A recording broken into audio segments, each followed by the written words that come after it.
Olá pessoal, bom dia, boa tarde, boa noite, dependendo da hora que você estiver vendo esse vídeo, né? Como é que vocês estão? Espero que esteja todo mundo bem. Hoje a gente retorna para o nosso último vídeo, né? Nossa última aula, na nossa disciplina de subjetividade e fenômenos contemporâneos. Hoje a gente vai conversar um pouquinho aí sobre o corpo, né? Corpo em psicanálise, no texto esse aqui, né? O corpo em psicanálise.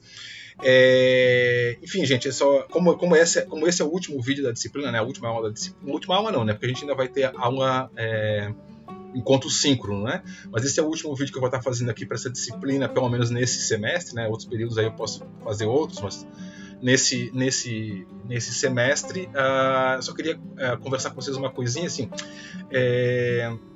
Vocês vão ver que a gente vai falar um pouco aqui sobre esse texto, né, sobre o corpo na psicanálise, e meio que vai ficar um vácuo, assim, vai ficar meio que cortado, né?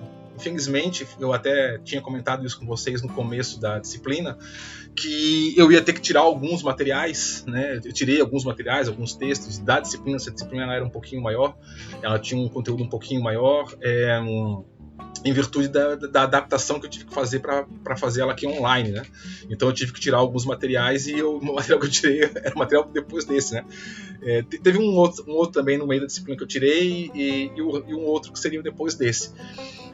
Basicamente onde daí a gente conversaria, esse texto agora faria uma introdução mais direcionada à questão corporal, né?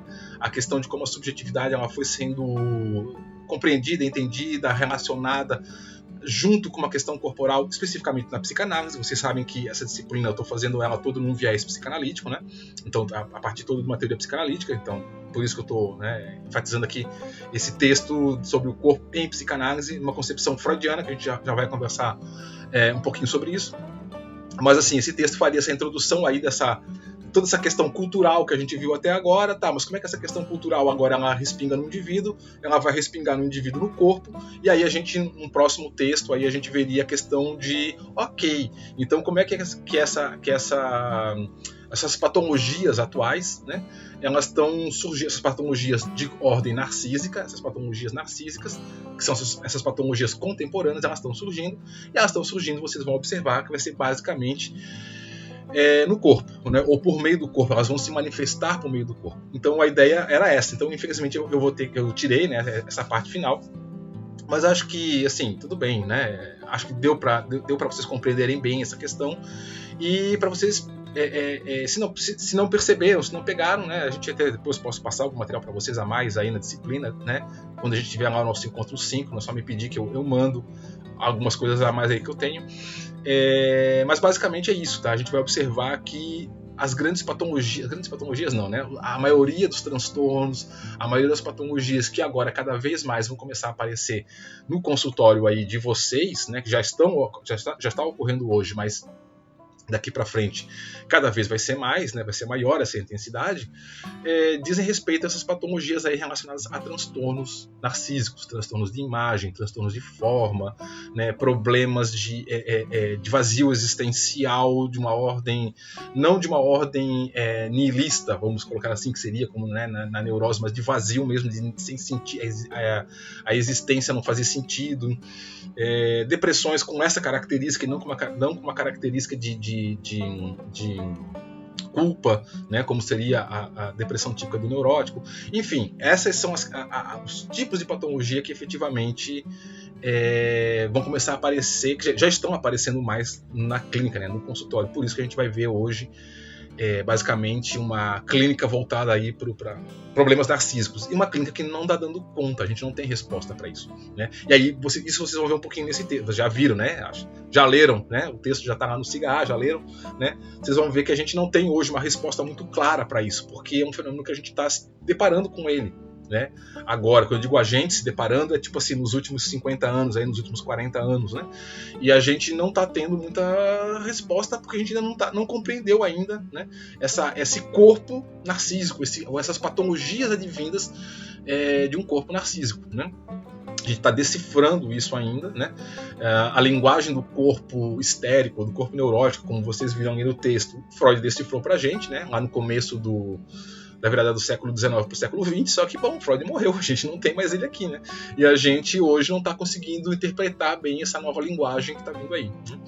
Enfim, Enfim, né, é isso, né? Mais ou menos só para dizer assim que vocês vão achar que de repente a disciplina acabou meio assim, opa, faltou alguma coisa, e realmente faltou, tá? Foi aquilo que eu falei, eu tive que cortar alguns materiais, alguns textos para encaixar no tempo, né? A disciplina para poder encaixar aqui no período letivo. E aí ficou esse vaziozinho aí. Mas, de novo, gente, não é nada que vocês aí não consigam, por vocês mesmos, já captar, por vocês mesmos aí já pegar e perceber, né? Que as patologias que a gente tem hoje no mundo, a gente vê hoje na sociedade, são diferentes daquelas patologias que a gente vê lá nos livros clássicos de psicologia, de psicanálise e tudo mais, tá?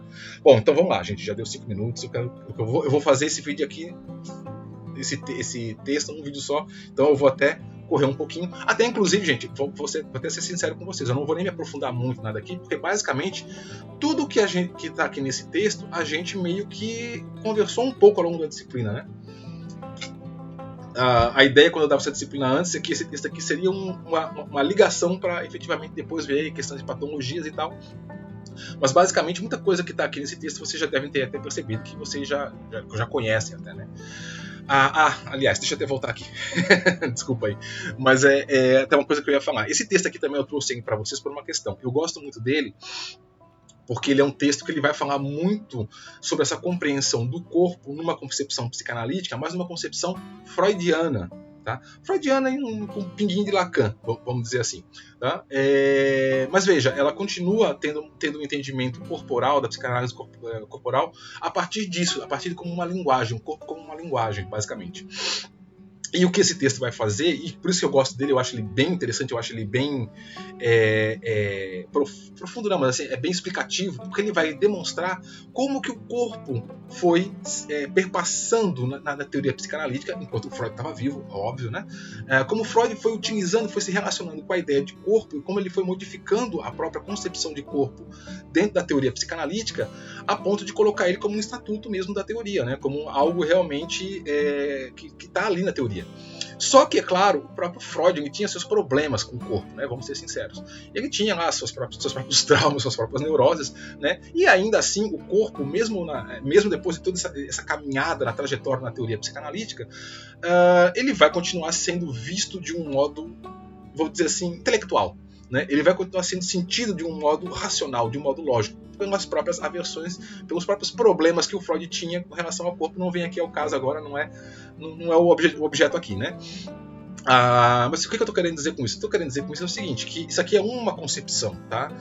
De uma psicanálise voltada para questões corporais, mas existem outras. E aí eu vou até falar para vocês, eu particularmente, se vocês me perguntarem, eu gosto muito mais das ideias relacionadas a corpo do pessoal que trabalha com a psicossomatoterapia ou somatopsicoterapia, né? Ou basicamente lá o pessoal reichiano, Reich, e os pós-reichianos, lá o David Bodella, o Alexander Lowen, né? Aqui no Brasil há o Gaiarsa, né? Então, assim, esse pessoal aí que é corporal mesmo, porque eu acho que, inclusive, eles vão mais a fundo ali na questão, né? Eles não tratam o corpo como uma questão teórica, eles vão pro corpo mesmo, né? Então, o problema não é o corpo, a questão não é o corpo, então vamos pro corpo, né? E vocês vão observar que, basicamente, na psicanálise, ela até vai entender, ali no momento ali do texto, né? As próprias autoras ali colocam que, né, o corpo, então, ele é identificado como origem e fim, né?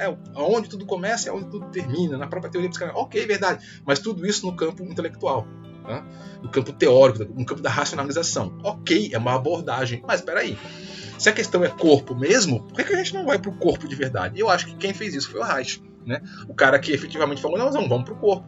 Né? Então, assim, sem querer me alongar muito, então, assim, o que eu quero dizer assim, que esse texto aqui eu acho legal, porque ele vai, digamos assim, falar um pouco sobre como que essa questão do corpo foi entrando dentro de uma teoria que basicamente fala da fala, né, que basicamente fala da linguagem, que basicamente fala da psíquico, né?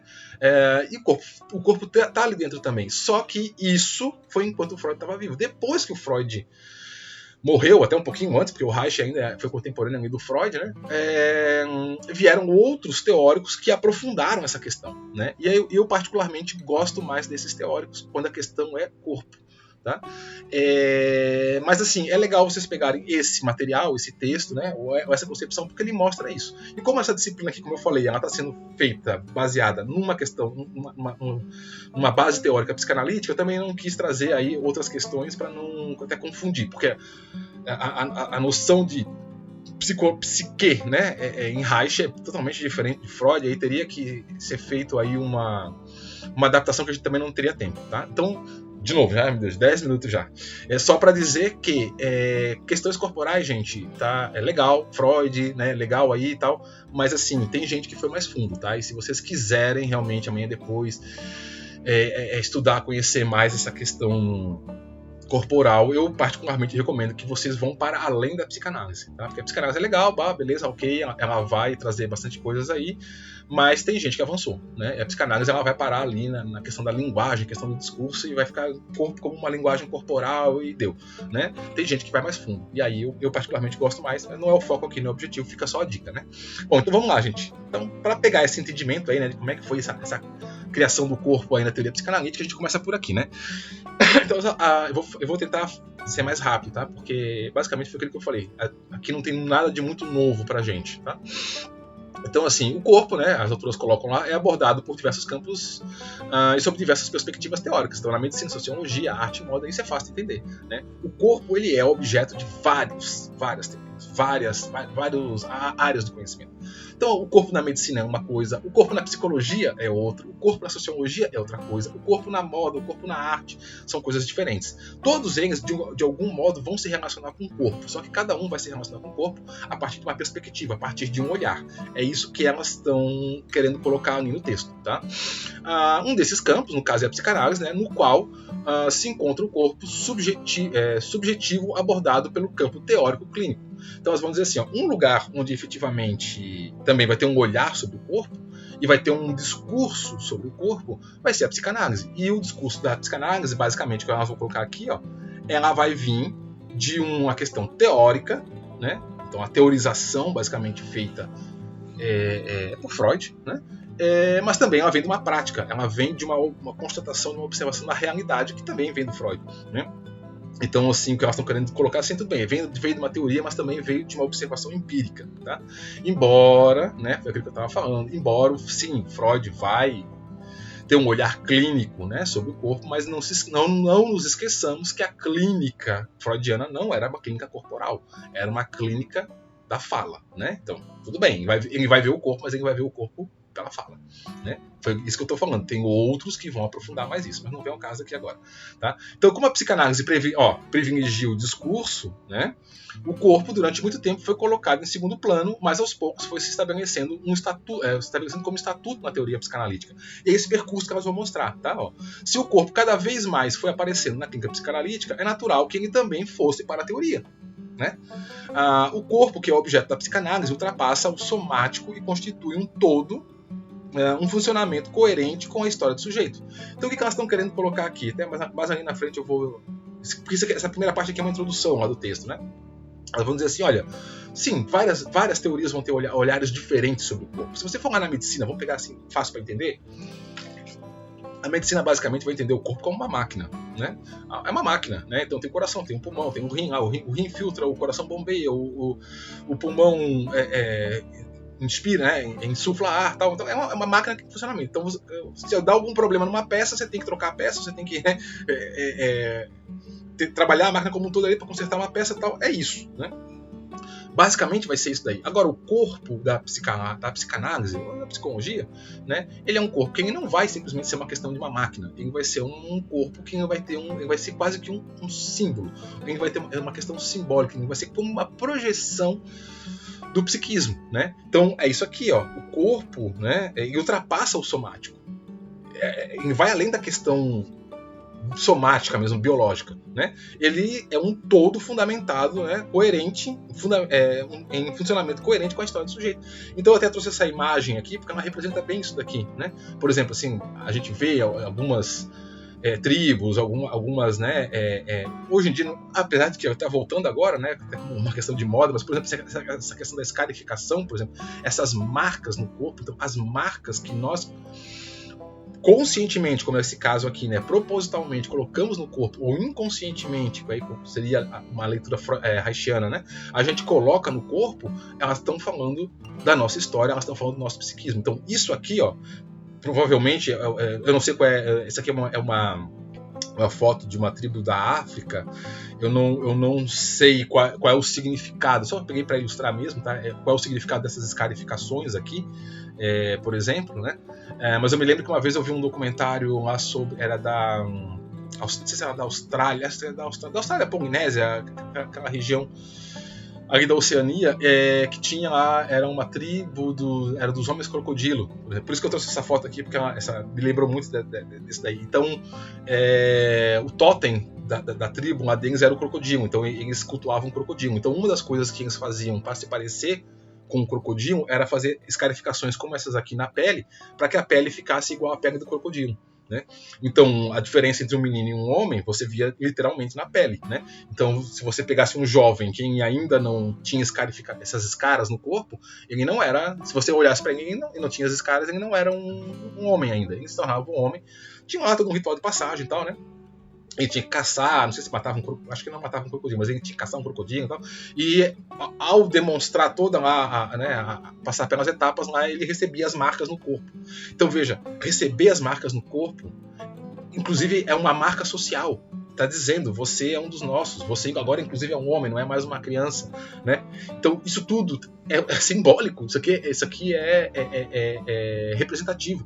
Está falando muito mais do que apenas uma questão de queloides, né, na pele. Não são apenas queloides na pele, tem muita coisa sendo dita aqui na pele desse cara aqui, né, desse sujeito, que fala da história dele.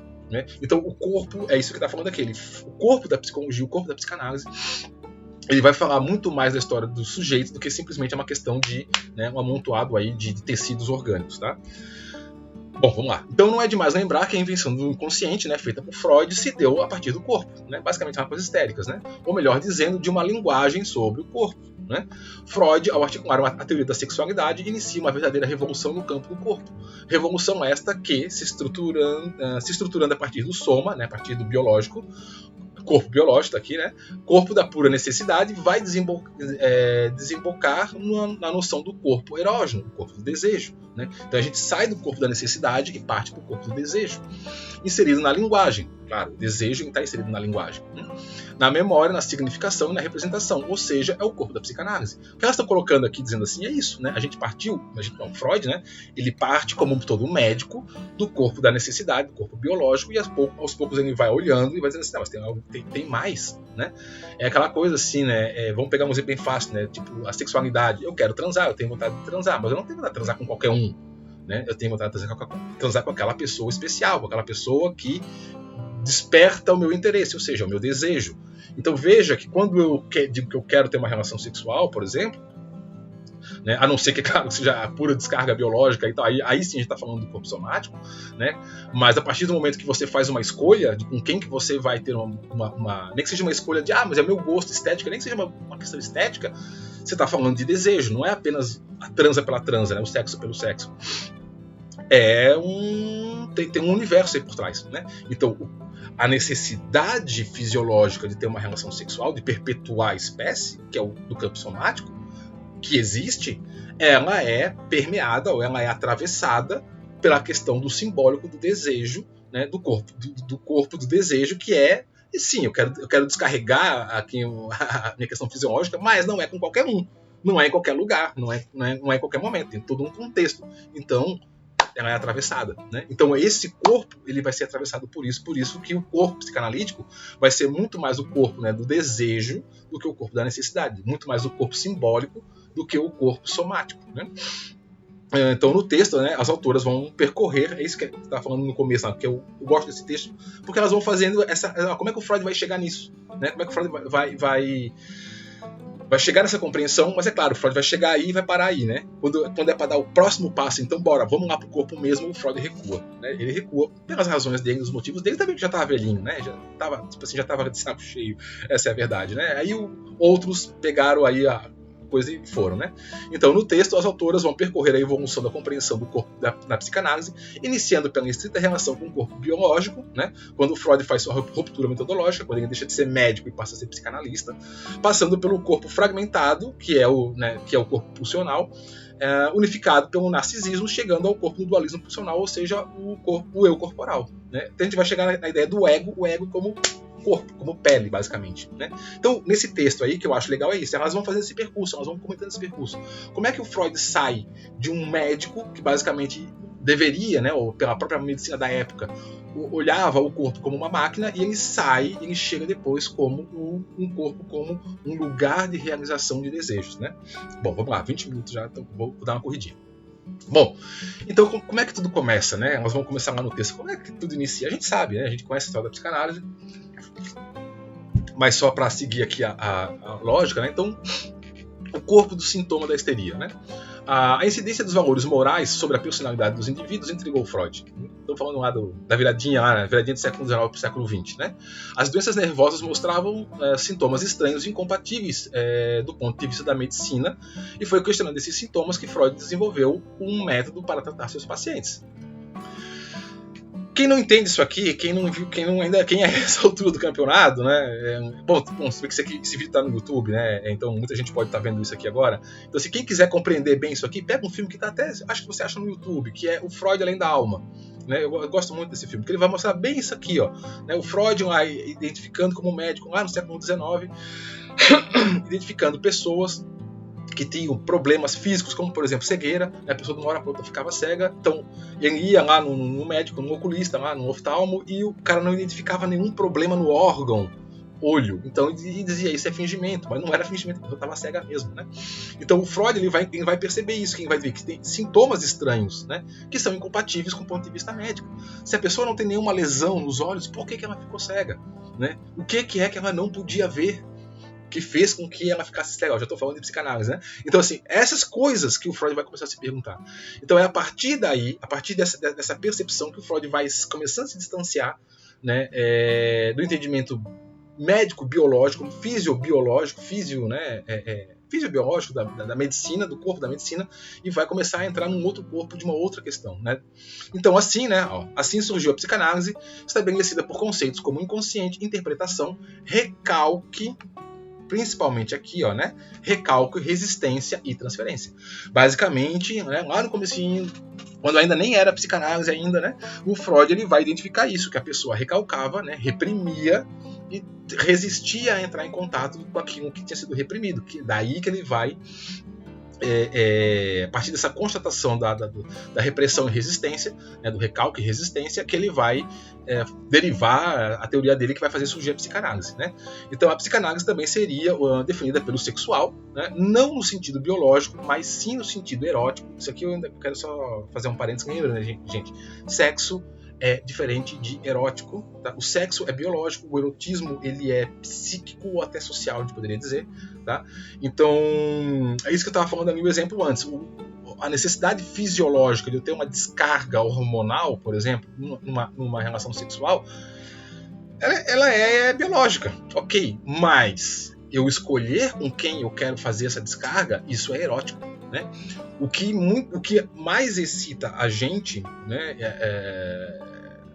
falando aí de homem contemporâneo, né, ser humano contemporâneo aí, ou da humanidade como um todo, né, não é nem tanto aquilo que é mostrado, mas sim aquilo que é escondido, né? Por isso que o que é erótico, por exemplo, se você pegar e ver uma pessoa pelada, isso não é erótico, ou melhor, não é excitante, né?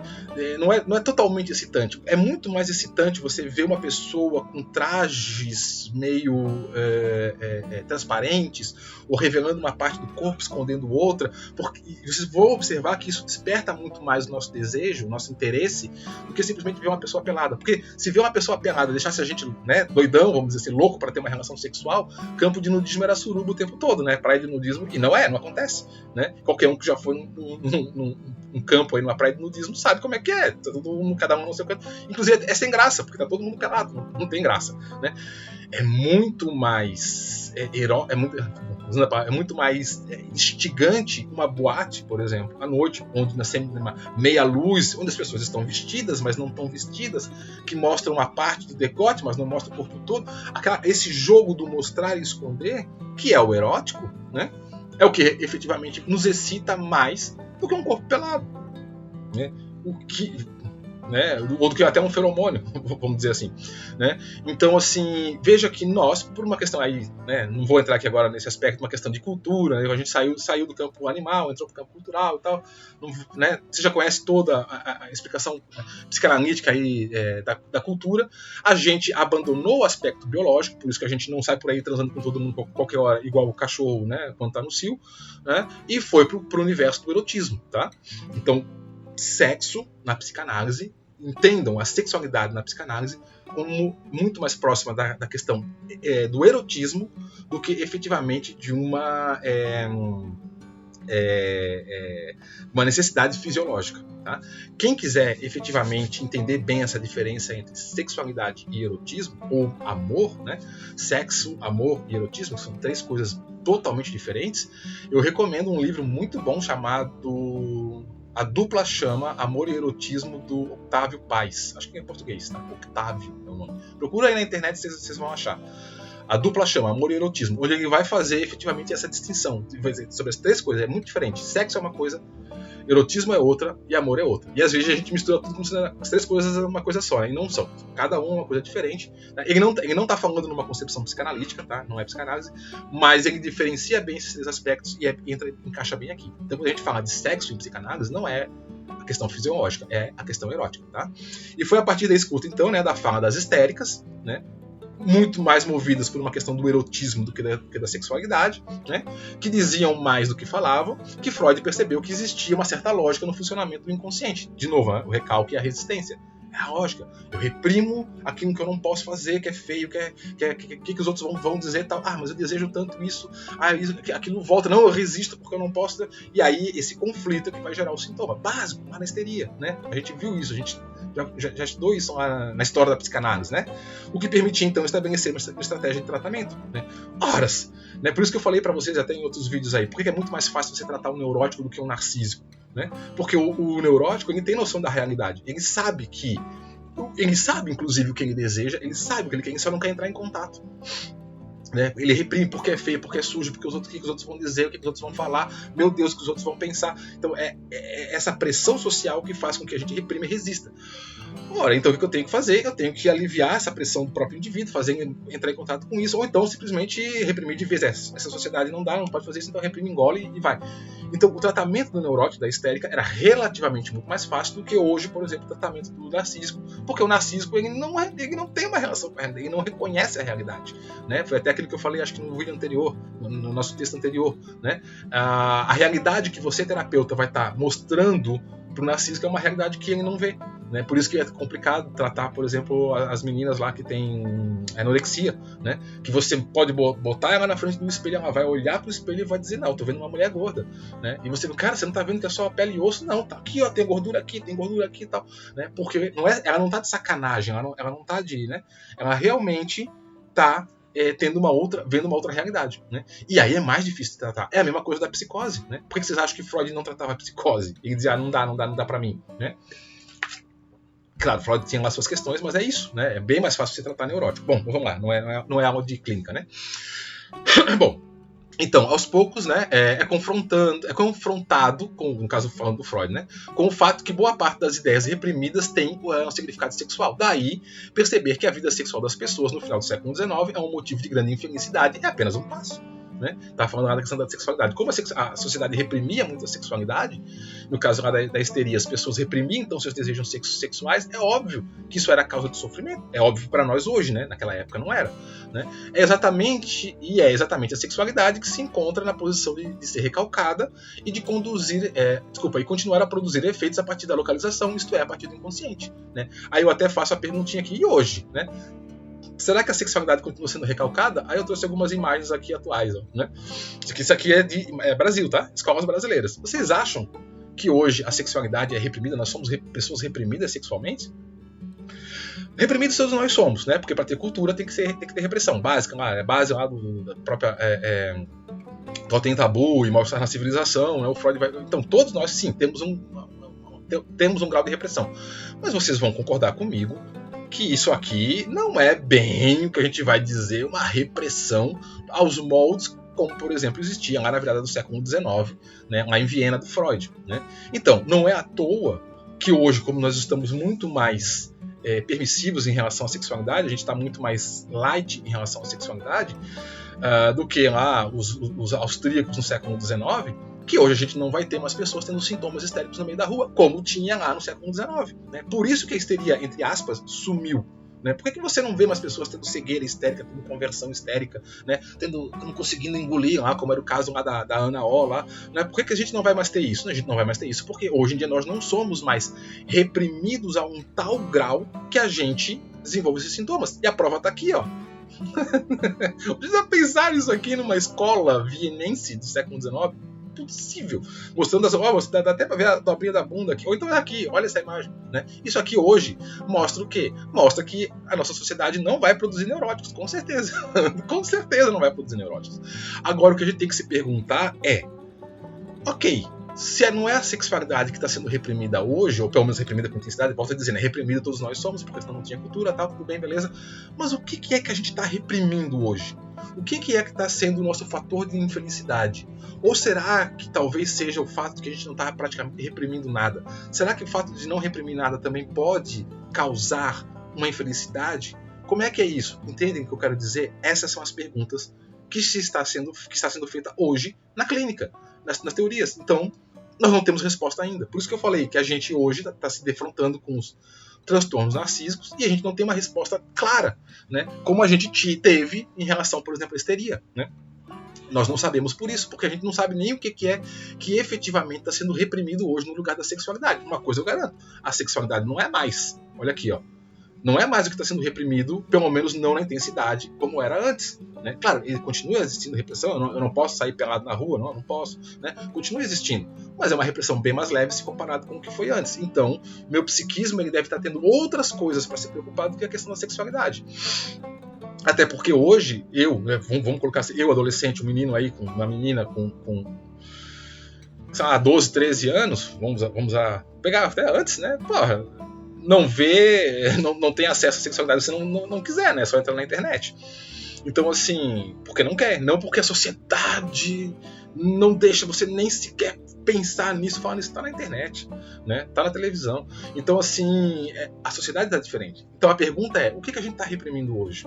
Né? O que é que está trazendo a nossa infelicidade? O que é que a gente não está conseguindo realizar que está causando a nossa infelicidade? E isso a gente não sabe. Ou volto a fazer a pergunta, né? Ou será que é porque a gente não está reprimindo quase nada? Será que é isso? Então será que a gente efetivamente mesmo tem que reprimir alguma coisa para poder... Não sei. Né? Então veja, estou falando não sei mesmo, tá? Essas perguntas é o que estão agora, hoje, né, no topo aí dos questionamentos em relação ao porquê nós desenvolvemos alguns tipos de transtornos específicos, né? Transtornos emocionais, transtornos mentais aí. Mas com certeza os nossos transtornos não são mais iguais aos que eram, né, na época lá do Freud. Né? Então, ao trabalhar com a fala, né, Freud percebeu que a fala das histéricas sempre acabava remetendo a algo ligado à sexualidade, logo algo relacionado ao corpo. Tá vendo? Aí a questão que nós estamos falando, ó, vem do corpo. Né? A psicanálise ela vai sair do corpo, porque se essa questão da fala das histéricas remetia à sexualidade, a sexualidade está ligada no corpo, então, basicamente, a psicanálise vai sair do corpo. Tá? Do mesmo modo, Freud também percebeu que por meio da fala, né, o corpo também era afetado pela redução dos sintomas. Assim sendo, o corpo, tanto somático quanto simbólico, eram a origem e o fim do tratamento psicanalítico. Né? Aqui até está a frase do Lacan, que né, doenças são palavras não ditas, né? Ou desejos não realizados, né? Mas os desejos não se realizados, de algum modo, de alguma forma, eles acabam repercutindo no corpo. É uma dor de cabeça, é uma cegueira, é uma dor nas costas. Sim, vão ter outras formas de se manifestar, dificuldade de relacionamentos, problemas sociais. Sim. Mas eles vão estar ali no corpo também. Tá? Então, é como ela fala ali, né? O corpo ele vai estar na origem. E mesmo que ele não, na origem vai estar, porque o desejo ele sempre vai vir de uma base somática, né? Tá na origem e também vai estar no fim, porque quando você efetivamente dava permissão, né? Você permitia que a pessoa realizasse seu desejo, mesmo que de uma forma atravessada, mesmo que de uma forma sublimada, de alguma coisa assim, os sintomas do corpo aliviavam. Então, o corpo era início e fim do tratamento, tá? E até hoje, né? Até hoje, a gente sente no corpo, né? Você não sente no espírito, né? O espírito está no corpo. A gente vai chegar nisso depois quando eu falar de pulsão, né? Bom, então é na prática clínica, né, com as histéricas, portanto, que Freud começa a pensar sobre o estatuto do corpo na psicanálise. Então ele começa a se tocar aí, né? Olha, sim, tem alguma questão aí que envolve o corpo. Não é apenas o psíquico. Lembrando, gente, que na época do Freud existia essa dicotomia ainda muito forte, vinda lá do Descartes, né? Do corpo é uma coisa, espírito é outra, né? Psíquico é outra. E o Freud estava começando a sacar que não é tão separado, né? A coisa está meio misturada ali. O discurso freudiano passou a afirmar que o corpo da histeria não poderia ser confundido com o corpo da medicina da anatomia, né? Então, veja, Freud começa a questionar essa dicotomia cartesiana. Quando ele vai dizer assim, olha, até tudo bem, até vou dizer, tudo bem, então, até pode existir, mas então, ó, no caso das histéricas é diferente. Não é o mesmo corpo, tá? É um corpo diferente. Nem ser regulado por seus estatutos. Por isso, Freud abre uma ruptura com a medicina da época ao instituir a realidade do corpo da histérica, que dessa forma se transforma em um paradigma ao delinear uma nova leitura sobre a corporeidade. Então, o que o Freud começa a fazer é romper com a ideia do corpo médico, a ideia do corpo que vem lá do Descartes, né, do corpo biológico, e dizer não é isso, ou não é só isso. O corpo não é apenas um lugar onde o espírito habita, né? Como era a concepção da época, né? O entendimento da época. O espírito vem, né? E você morre, o espírito sai. E efetivamente ali não tem muita relação, né? Não tem muita relação um com o outro. Ele vai dizer, não, tem alguma coisa aí que eu ainda não estou entendendo direito, mas ele começa a perceber isso a partir do tratamento lá da histeria, que tem alguma relação diferente. E aí que a gente vai começar a entrar no caso Freud, na questão das pulsões, né? Então, com a leitura freudiana da interpretação da sexualidade, das histéricas, foi sendo construída uma metapsicologia do corpo, né, em Freud. E é assim que vai surgir o conceito de pulsão, né, de Trieb, né, o Trieb é alemão, né, não é o instinto, que é diferente de instinto, né. Por que é diferente do instinto? Porque ele é traçado pelo desejo, né, que é o limite entre o psíquico e o somático. A pulsão é aquilo que está entre o psíquico e o somático, é a representação psíquica de uma excitação somática. Aqui, ó, representação psíquica de uma excitação somática, né? Vou até frisar de novo aqui, ó. A pulsão é uma representação psíquica de uma excitação somática. Então, a pulsão era aquilo que estava no limiar, é a peça, é o elo que faltava da ligação entre o espírito, a alma e o corpo. O Freud começa a perceber, né, ou melhor, teorizar, né, porque a gente não prova a existência da pulsão, né? Você não vai lá no laboratório olhando, tá aqui uma pulsão. Não, isso aqui é uma teoria, né? Então, mas o Freud vai começar a dizer, existe algo que liga o psíquico e o esse algo é a pulsão, né? Porque a pulsão é a representante psíquica de uma excitação somática, tá? E aí, a partir daí, então ele vai criar a ideia da sexualidade infantil, né? Então vai estar até um menininho aqui, né? Então foi a partir do surgimento da metapsicologia da pulsão que Freud vai postular a existência de uma sexualidade infantil, pois todas as pessoas já nascem com as pulsões. Nós temos as pulsões desde que a gente nasce. Se é desde que a gente nasce, a criança também tem. Talvez a questão sexual mesmo, no sentido aí de fisiológico, biológico, não se manifeste tão intensamente numa criança ainda, porque ela ainda não tem o corpo adequadamente preparado para isso, mas já está lá. Não é algo que vai surgir na adolescência, já está lá, né? E mais especificamente, né, com as pulsões sexuais responsáveis pela perpetuação da espécie, né? Então, a busca pela satisfação pulsional, como está aqui, né, o bebê que busca uma satisfação na boca, né, que aí a gente poderia dizer, mas isso aqui não é pulsão sexual, isso aqui é pulsão do eu lá, né? Pulsão de autoconservação, né? Busca satisfação na boca porque na boca é onde você come. Tudo bem, né?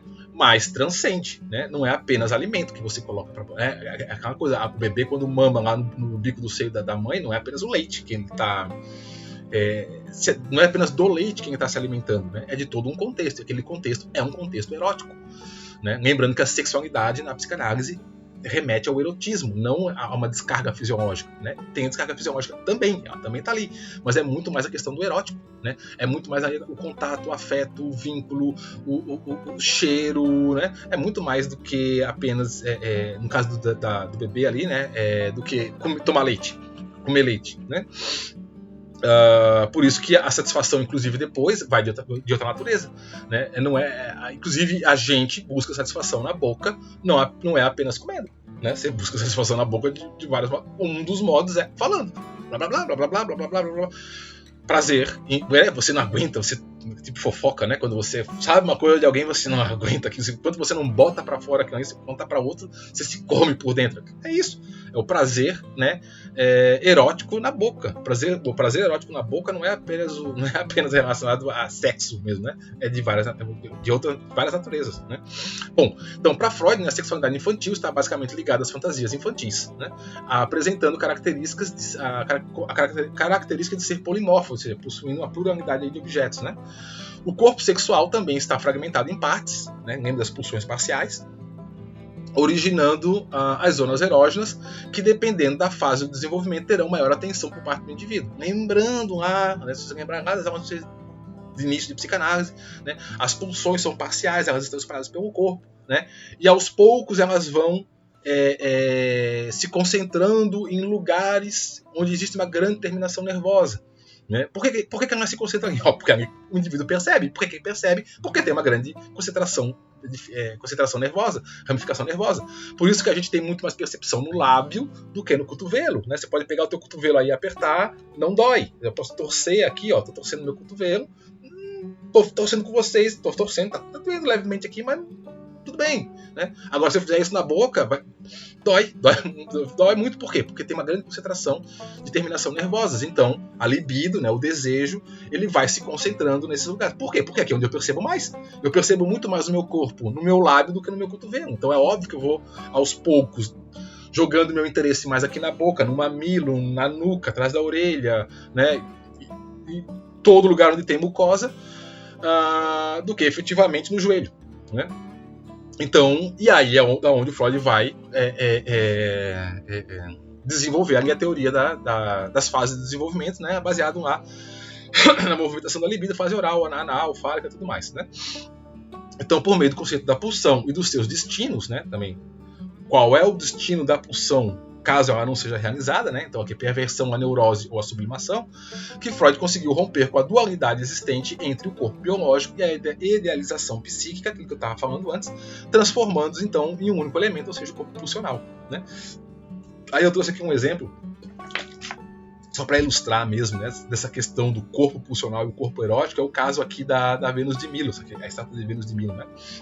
Considerada um dos maiores exemplos de erotismo, né, digamos assim, de beleza no mundo ocidental, né, isso aqui é uma estátua de Afrodite, né, da deusa Afrodite, Vênus, né, Vênus seria para os romanos, né, e ela, além efetivamente ter toda a questão ali, né, da sinuosidade do corpo, toda uma questão estética do trabalho de fazer essa escultura, né, lembra, fazer uma escultura assim, né, pode observar, né, que existe a noção de movimento, né, que era algo difícil para a época, né? Isso aqui foi no formão, tá, gente? Foi aqui ali no formãozinho, no martelinho, né? Não foi uma máquina que fez isso, né? Várias esculturas gregas, né? São bonitas por isso. Olha aqui o detalhe da perna, né? Então o corpo está de um lado, você achar o centro de equilíbrio. Fazer isso aqui é uma arte, né? Enfim, né? Mas além disso, o que fez a Vênus de Milo se tornar a Vênus de Milo foi a grande questão dos braços, né? O que aconteceu com os braços dela? Onde estão os braços dela, né? Como estariam os braços dela? Eu já vi algumas representações que alguns acham aqui, né? A noção de movimento também aqui, como se fosse da saia do corpo aqui, da saia do pano, né? Caindo, que esse braço estaria aqui segurando o vestido ali, né? O pano, numa ideia de ele está abaixando ou ele está impedindo que caia, né? Tem outras vertentes que falam outra teoria que esse braço aqui ela estaria segurando uma maçã, que seria o pomo, né? Que é um dos símbolos de Afrodite, até representando a ideia do pomo da discórdia lá com pares, né? Eu não vou contar a história aqui, porque senão se começar a falar de mitologia aqui, né?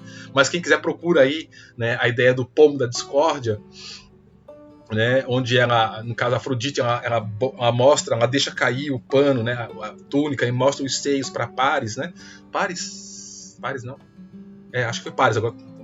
E, enfim, pega lá o mito lá e vocês vão ver. Então, a ideia do aquilo que está sendo caindo, revelado, escondido, é isso, né? Essa pulsão, essa coisa que vai estar ligando ali, que vai efetivamente estar falando do corpo erótico, né? E não do corpo sexualizado, do corpo sexual.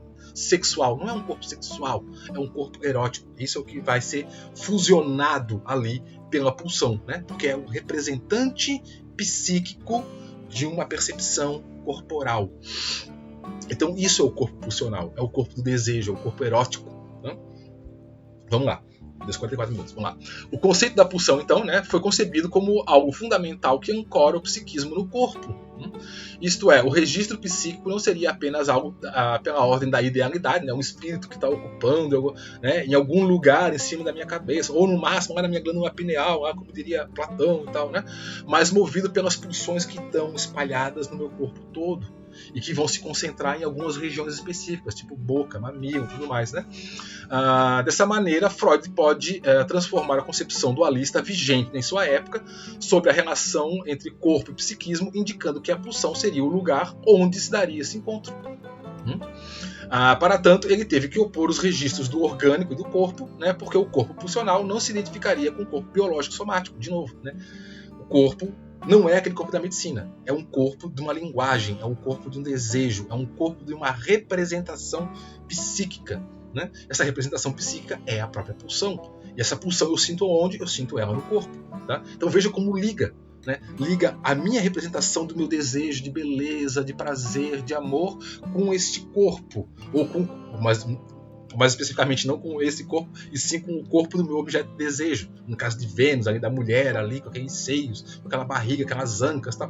Eu ligo as duas coisas, né? Uma representação psíquica, como deve ser bom, como seria macio aquela perna e tal, e o corpo efetivamente lá, somático mesmo. É a pulsão que faz isso, que faz essa ligação. Né?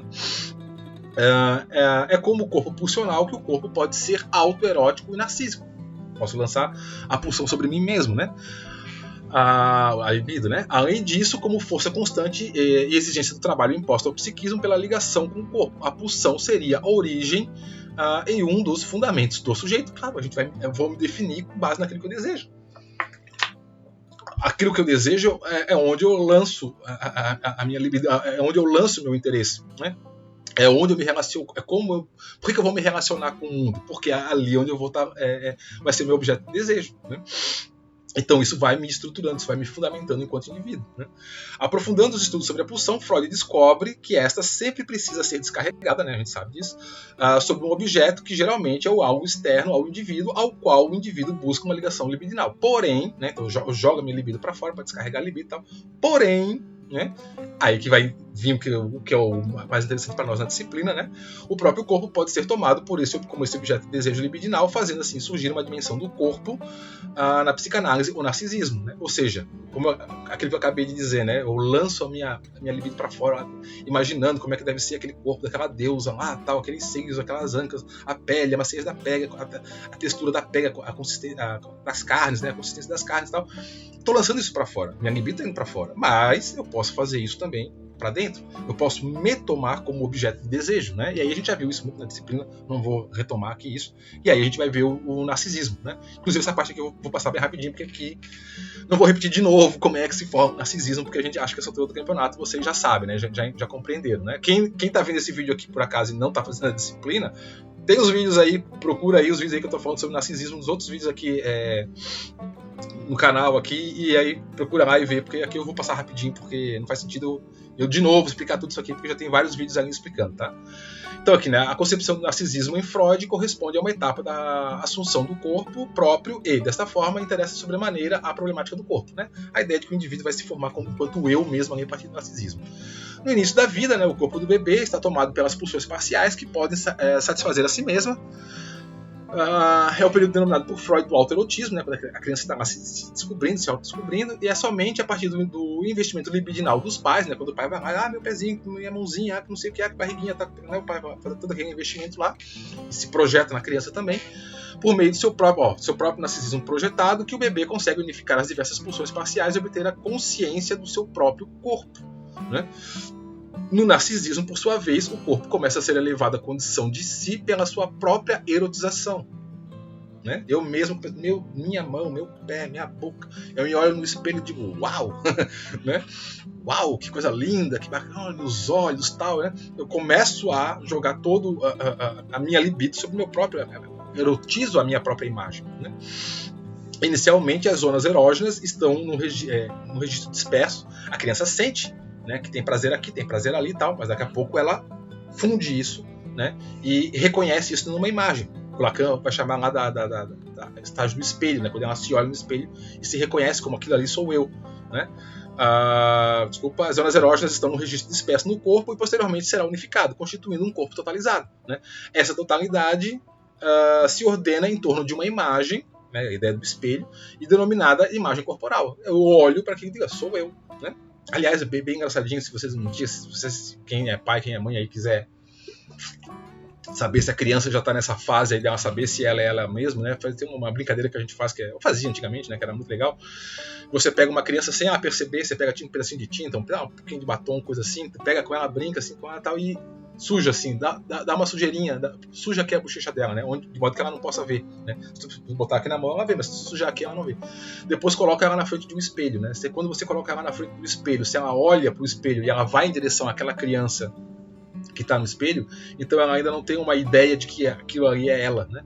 Mas se você coloca ela na frente do espelho e ao olhar o espelho ela vê a mancha e automaticamente ela leva a mão, né? Coloca a mão na mancha, significa que ela já, pelo menos, incorporou de uma moda rudimentar primária, que aquela imagem lá, aquela imagem daquele corpo é ela, né? É bem legalzinho, a gente fazia isso quando fazia estágios, coisas assim. Bom, vamos lá. Então, observa-se, né, que ao contrário do corpo pulsional, que é aquele corpo ali onde está tudo disperso, né, o prazer está ali, né, em várias formas dispersas, que tendia a uma dispersão, o corpo narcísico tende a uma unificação. Sou eu. Aquela imagem lá, sou eu, né?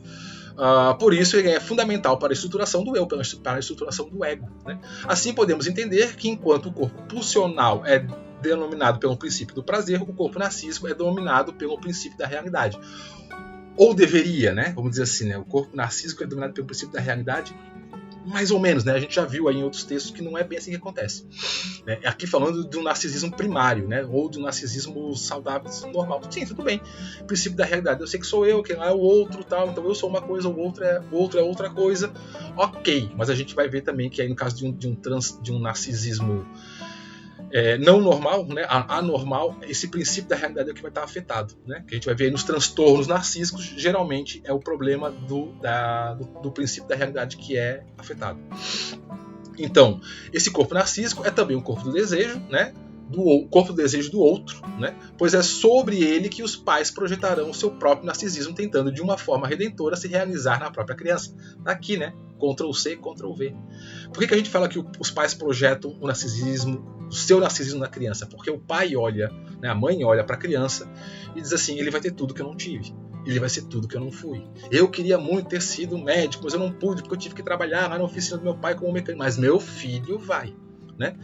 Cara, você está projetando os seus desejos, você está projetando o seu narcisismo na criança. Quando você pega a criança, aqui é brincadeirinha, né? Mas de certo modo isso aqui está falando alguma coisa. Quando você diz, ele é uma cópia de mim, você está dizendo assim, ele vai fazer tudo que eu sempre quis fazer e não pude. Né? É onde a gente fala que os pais realizam seus desejos no filho, que é um problema, que é complicado. Acontece, tá? Quem é pai e quem é mãe, que tem filho pequeno, não fica neurótico, tá? Isso acontece, vai acontecer. Mas o problema é quando você exagera nisso daí, porque quando você quer que o outro tenha a vida que você não teve, você está tolhendo o outro, né? O outro não tem escolha, ele não tem direito de fazer o que ele quer.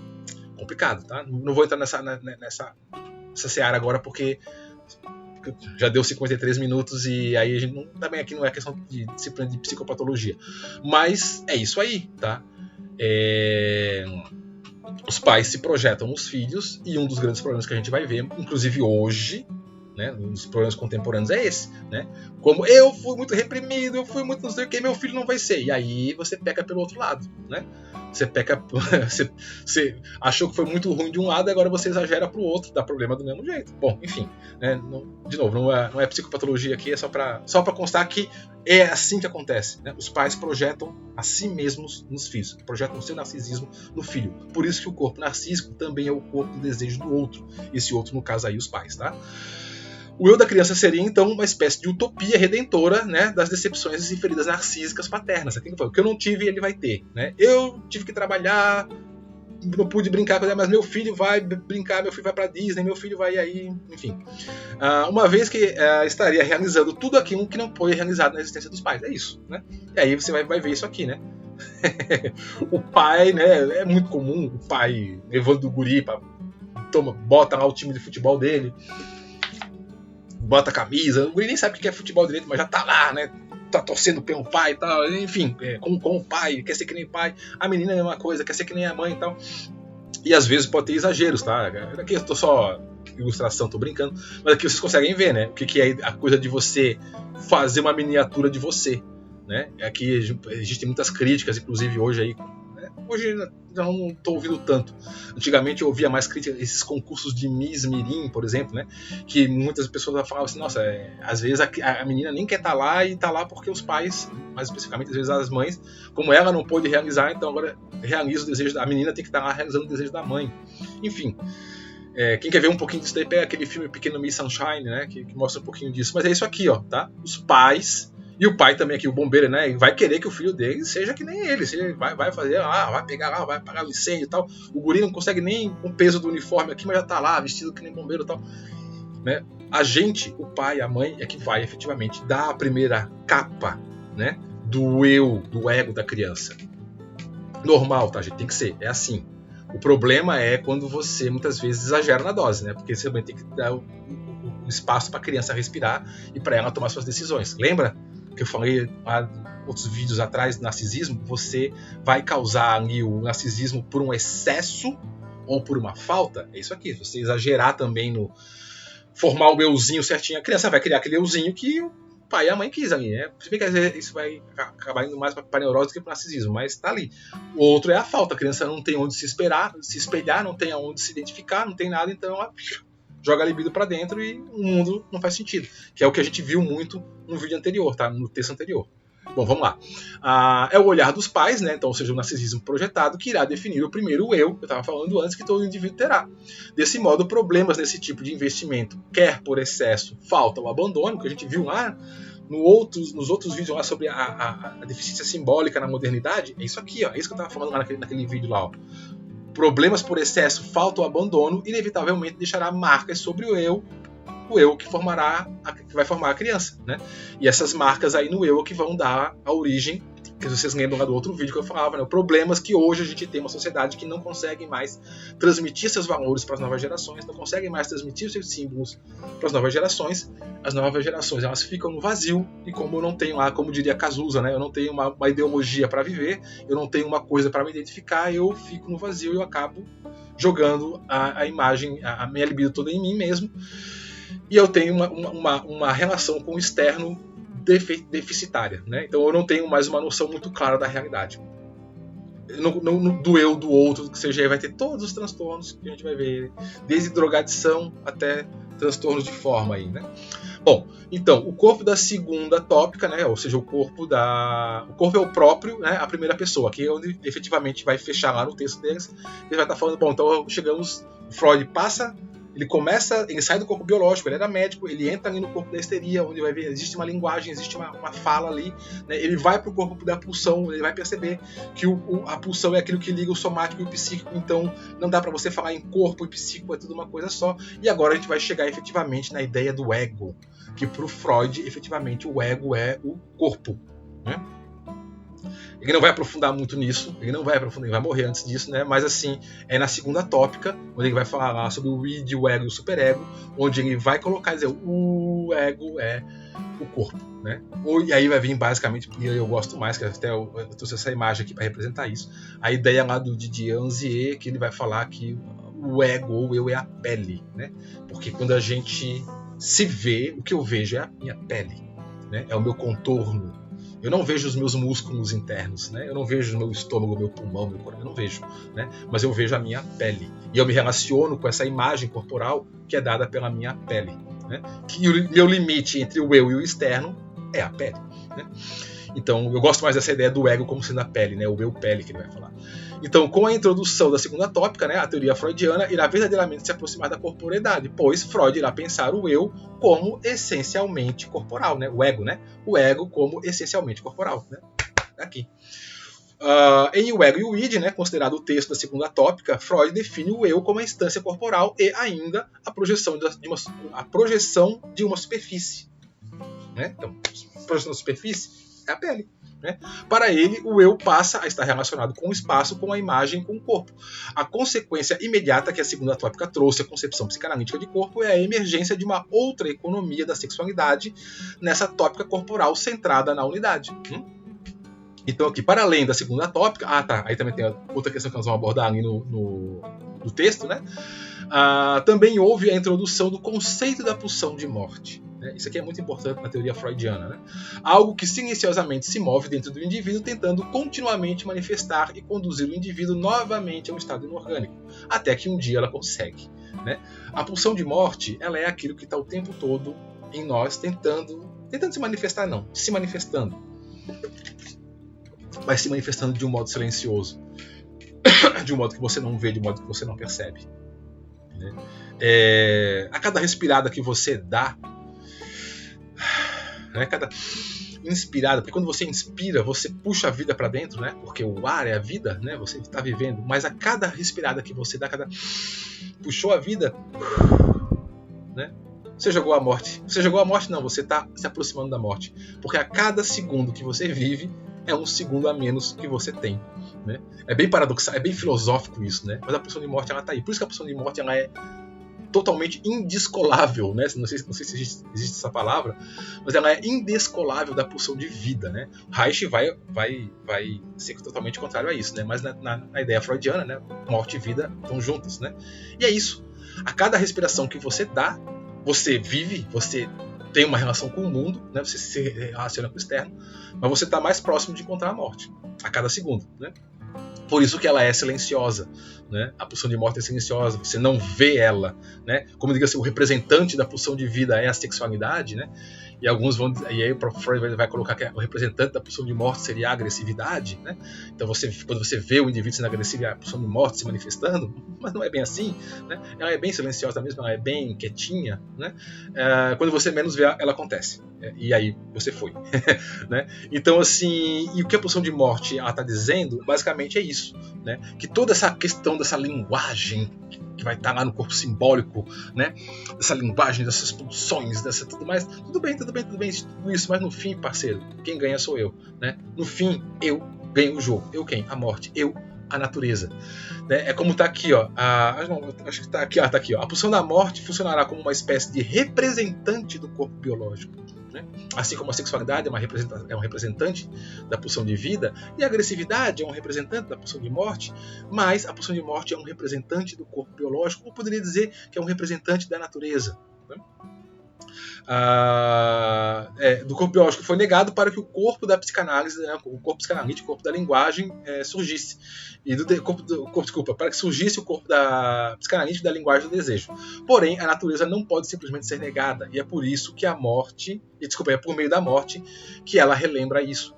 Então é mais ou menos como se a natureza, né, ou o corpo biológico, ela fala assim, tudo bem, beleza, pode fazer tudo isso que você quer, chamado de civilização, né, de desejo, linguagem, né, pode fazer o que você quiser, mas no final quem ganha o jogo sou eu. Né? Eu quem? Eu, a natureza. Né? Eu, até a pulsão de vida no sentido de perpetuação da espécie. Né? Sou eu que levo o jogo. E para te mostrar isso, eu vou mandar a morte.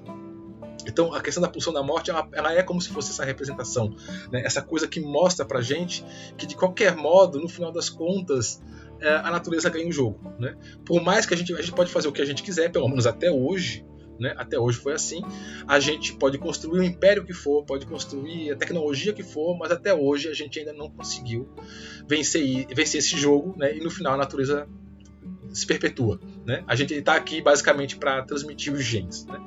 Agora aí com as questões aí do transhumanismo, né, de jogar tuas memórias numa nuvem e depois clonar teu corpo e fazer um upload e depois fazer um download das tuas memórias, vamos ver como é que vai ficar. Eu provavelmente não vou estar aqui para ver isso, mas vocês talvez vejam. E vamos ver como é que vai se comportar o psiquismo da humanidade amanhã depois, se a gente vencer a morte, nessa ideia aí do upload e do download, né? Você joga suas memórias para uma nuvem, depois você clona teu corpo e baixa suas memórias no novo corpo. Isso seria vencer a morte, né? Vamos ver o que vai acontecer com o psiquismo da humanidade quando isso acontecer. Bom, não vou estar aqui, né? Então, assim sendo, o corpo psicanalítico, né, ou mais especificamente o corpo, a sua superfície, né, que agora é o corpo eu, né, o ego, né, se apresenta como um lugar do jogo das relações entre o somático e o psíquico, né, da minha imagem, sendo ele mesmo um integrante dessas relações, local onde se origina e onde se finaliza as pulsões, sendo, portanto, o local de excelência para toda e qualquer manifestação do narcisismo. Por essa razão, o corpo vem cada vez mais ganhando destaque na sociedade contemporânea, profundamente baseado na imagem, né, que a gente vai ver aqui, né? E aí que eu estava falando, que eu falei lá no começo do vídeo, gente, que esse texto aqui era o texto que eu faria a ligação agora.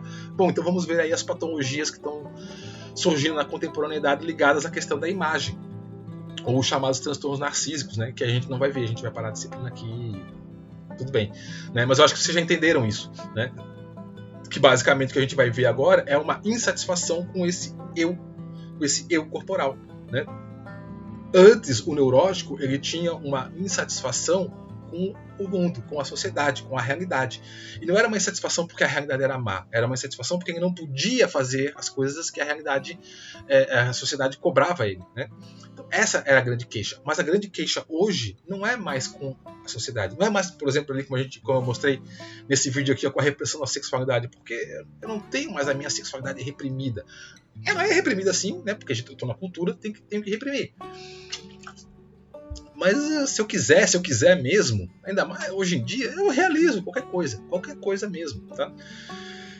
Sendo maior de idade, tendo um pouquinho de dinheiro, você realiza qualquer coisa que você queira. Qualquer fantasia, qualquer fetiche que você queira, você consegue hoje, tá? Basta ter um pouquinho de dinheiro. Aí se você não tem um pouquinho, e às vezes nem com um pouquinho de dinheiro, às vezes você consegue até de graça, tá? E ninguém vai falar nada com isso, cara. A vida é tua, né? O dinheiro é teu, você faz o que você quiser. Então, a repressão hoje está bem menor. Então, meu problema hoje não é mais eu com a sociedade que me reprime. Meu problema hoje é mais eu comigo. Está aqui, ó, eu e a minha imagem. Eu e aquilo que eu vejo. Eu e aquilo que eu desejaria ser. Eu e aquilo que eu fui. Né? E aí é o que vai estar se transformando aí nos transtornos narcísicos. Né? E aí, para fechar, até que eu consegui fazer em 1 hora, para fechar, né, essa partezinha que é a partezinha que está no final do texto, que eu acho que vai fazer bem esse link, tá? Que são coisas que a gente não vai ver, a gente não veria de qualquer modo, tá? Esses transtornos aqui a gente não veria porque, de novo, isso aqui não é uma disciplina de psicopatologia. Mas é só para vocês saberem que esses transtornos, eles são transtornos de base narcísica, são transtornos que estão ligados muito mais à questão do eu do que à questão de uma repressão da sociedade, tá? Como seria o problema lá da neurose. Então aqui, ó, fala-se muito na atualidade em novas formas de produção de subjetividade, né, de sofrimento psíquico e de patologias típicas do nosso tempo. O que é nosso tempo? Sociedade pós-moderna, contemporaneidade, né, que diferiam das neuroses freudianas clássicas. O que eram as neuroses freudianas clássicas? Sociedade moderna. Né? Então, o que hoje se fala muito é das patologias da sociedade pós-moderna, que são diferentes das patologias da sociedade moderna, que era a sociedade freudiana, na virada do século XIX para o século XX. Né? Vemos crescer a demanda de pacientes borderlines, né? O cara não é nem psicótico, o cara está ali na borda, às vezes ele vai, às vezes ele está ali, né?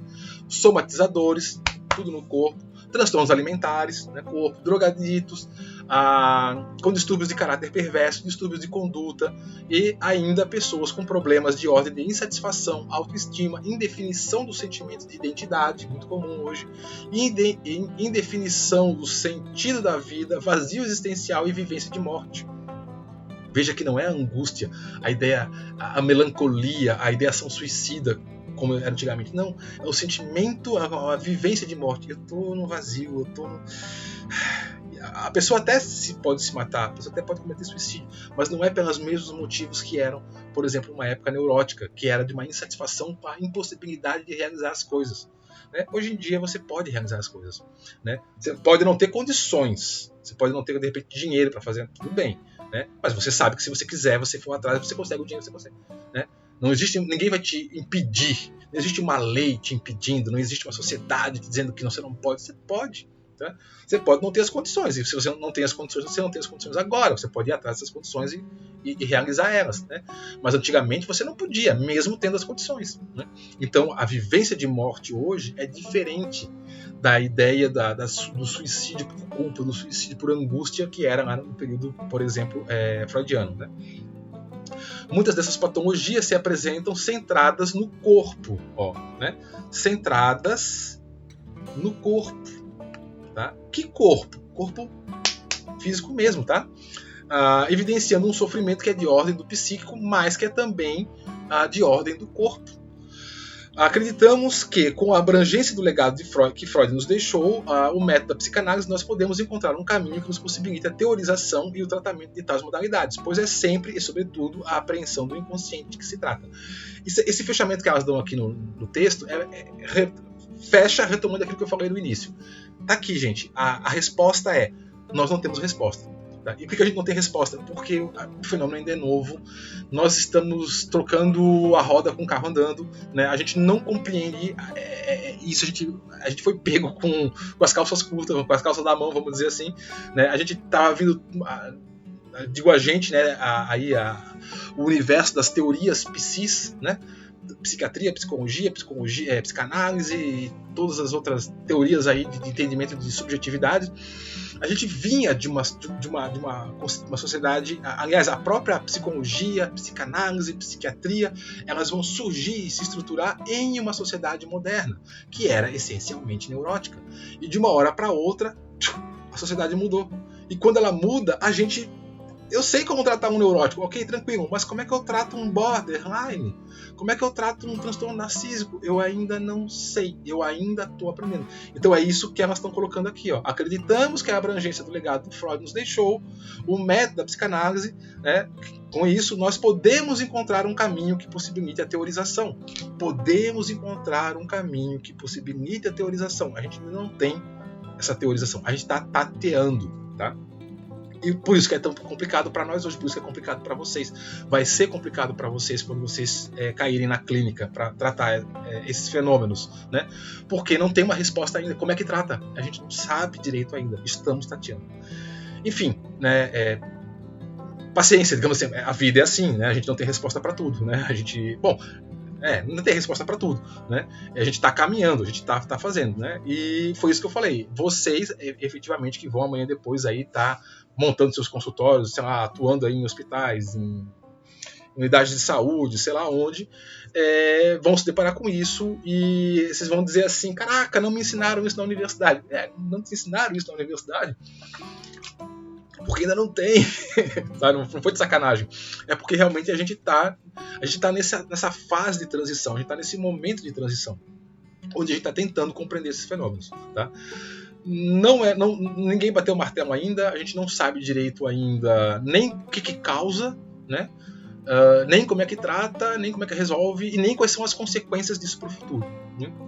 Que foi aquilo que eu falei para vocês no último vídeo lá, né? Que hoje o que eu vejo com grande preocupação é uma certa glamorização pela mídia, principalmente glamorização, romantização de coisas que eu vejo.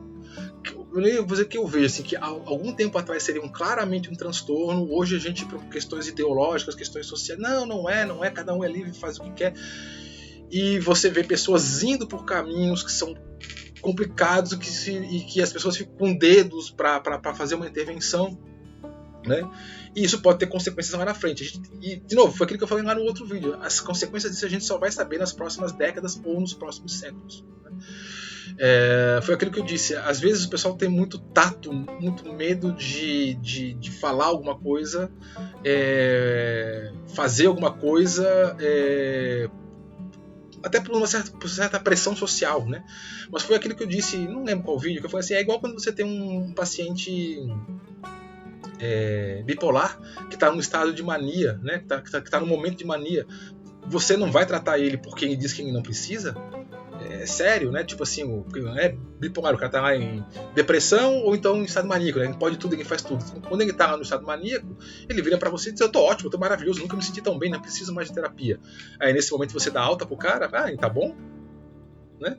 Então é a mesma coisa, a gente vê muitos transtornos aí surgindo, se estruturando até como modinha. Tá? E aí eu vou até falar aqui, tipo, aquilo que a gente viu lá no outro vídeo, essa coisa agora aí do pessoal ficar com mania de regredir idade, né? Que eu vi até um certo desgosto, algumas pessoas aí da área dando entrevistas aí na televisão. Não, isso é muito bom, se a pessoa souber fazer. Gente, calma aí, né? Tipo, foi até aquilo que eu falei. Uma coisa é você, um adulto, brincar, pegar um dia aí, nem precisa nem fazer com teu sobrinho, com teu filho, não. Se você mesmo quiser lá brincar de carrinho, ótimo, beleza. Mas você sabe que você é um adulto, que num dado momento você tá lá brincando de carrinho e depois você sai e você sabe que você tem que pagar boleto na segunda-feira. Ok, isso é saudável, isso é legal, isso é bacana. Ok, concordo. É bom a gente fazer essa extravasada, retomar um pouco, até sair um pouco desse padrão de exigências, né, da vida adulta. É ótimo. Né? Rolar na lama que nem criança, ótimo, façam, eu recomendo. Né?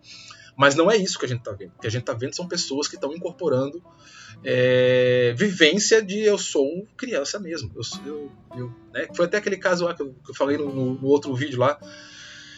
Esse eu vi um documentário daquele rapaz lá que ele vive full time, ele é um bebê, né? E tem uma enfermeira que cuida dele, né?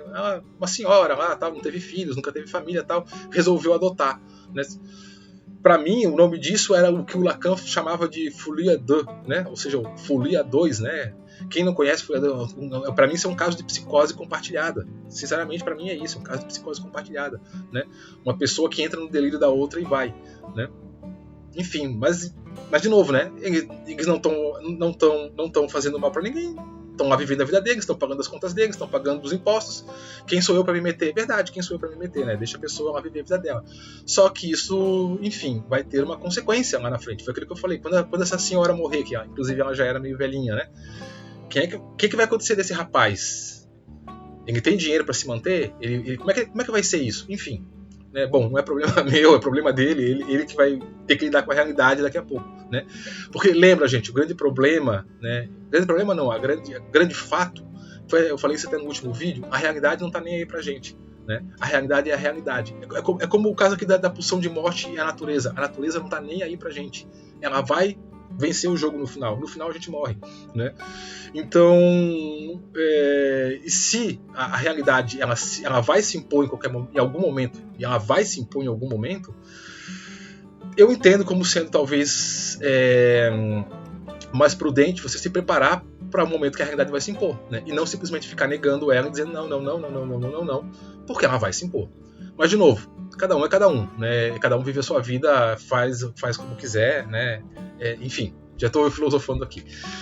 E é isso, né? Então, assim, de novo, gente, tudo isso aqui para dizer o quê? Que esse é o cenário clínico que vocês vão encontrar mais à frente quando vocês forem para a prática profissional de vocês mesmos, né?